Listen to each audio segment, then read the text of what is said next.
Bom, o DNA, ele pode ser encontrado na célula na forma de cromatina ou cromossomo, tá? Eu tenho o DNA, a fita simples, quando ele se enrola na proteína eu tenho cromatina. Conforme ele vai condensando, eu chego na estrutura final dele, a cromossomo. Ou seja, DNA, cromatina e cromossomo são as mesmas coisas em fases diferentes, em níveis de condensação diferentes. Toda a informação genética, ele está contido na base nitrogenada, tá? Então, ele tá aqui, ó, na base. Não é no açúcar e não é no fosfato. Bom, as bases púricas, então, é a A e o G, né? Adenina e guanina. E as pirimídicas é o T e o C. Já a quantidade de adenina e timina é proporcional à mesma coisa de G para C. Por quê? O DNA não é pareado? Se eu tenho 20% de guanina, eu tenho que ter 20% de citosina. Afinal de contas, uma tá ligando sempre com a outra, né? Então, se eu tenho 20% de uma, eu tenho que ter 20% da outra. Timina e adenina, a mesma coisa. Então, vamos supor, se a quantidade de adenina e timina é 40%, tá? Somando as duas, é 20 cada uma. A gente sabe, então, que de C e G, de guanina e citosina, é 60%, né? Porque o total tem que dar 100%. Se um é 40, a ligação entre A e T é 40, a ligação entre C e G é 60, tá?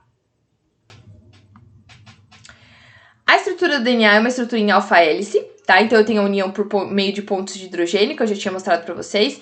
Entre o A e T eu tenho 2 ligações, e entre o C e o G eu tenho 3 ligações de pontos de hidrogênio. O C e o G é o que dá mais estabilidade para o DNA, tá? O DNA, ele sofre replicação quando a gente vai ter que fazer divisão celular.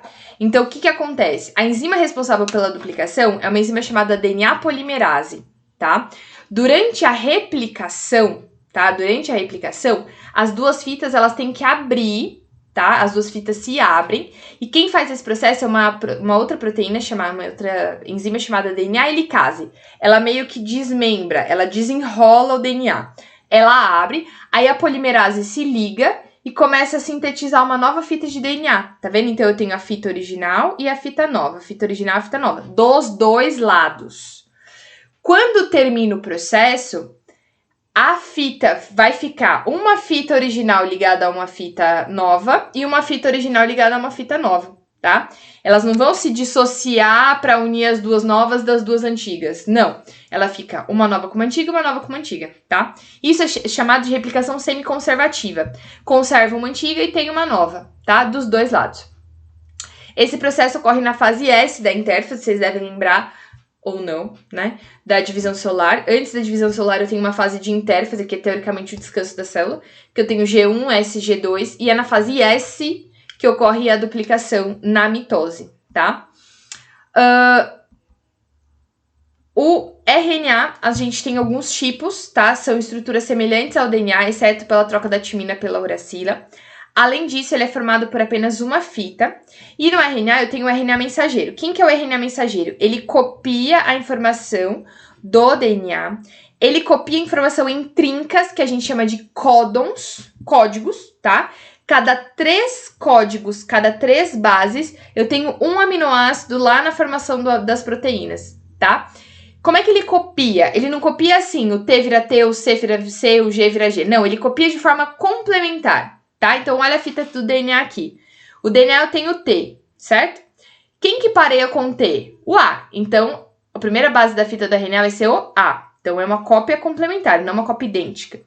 O C, G, o G, C, o A, opa, mudou aqui. U. Por que U? Porque não tem timina na formação do RNA.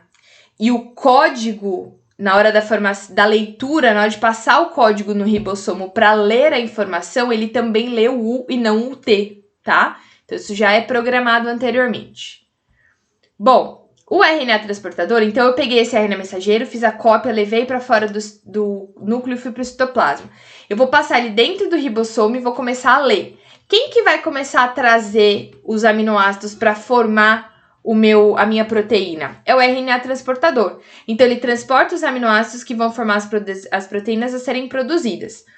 Em uma das suas extremidades está livre a sequência de bases nitrogenadas, que se liga ao aminoácido, e na outra a gente tem o anticódon, que é a estrutura que vai fazer a leitura desse códon aqui. Então, o códon é do RNA mensageiro, O anticódon é do RNA transportador que faz a leitura para trazer o aminoácido certo, tá? E por último, no caso dos RNAs, a gente tem o RNA ribossômico, que ele vai fazer parte da estrutura do ribossomo, tá? Auxilia na síntese proteica. Todas as formas de RNA são sintetizadas por enzimas, as quais, né, utilizam as informações do DNA. Então, ó, tá vendo? O RNA mensageiro passa dentro do ribossomo. Aqui dentro eu tenho o RNA ribossômico. E o RNA transportador tá aqui, ó, trazendo os aminoácidos, que é parecendo um colar de contas, né? Então, eu junto vários aminoácidos e formo, então, uma proteína. Tudo bem, gente? Responda a pergunta abaixo, voltando no próximo vídeo.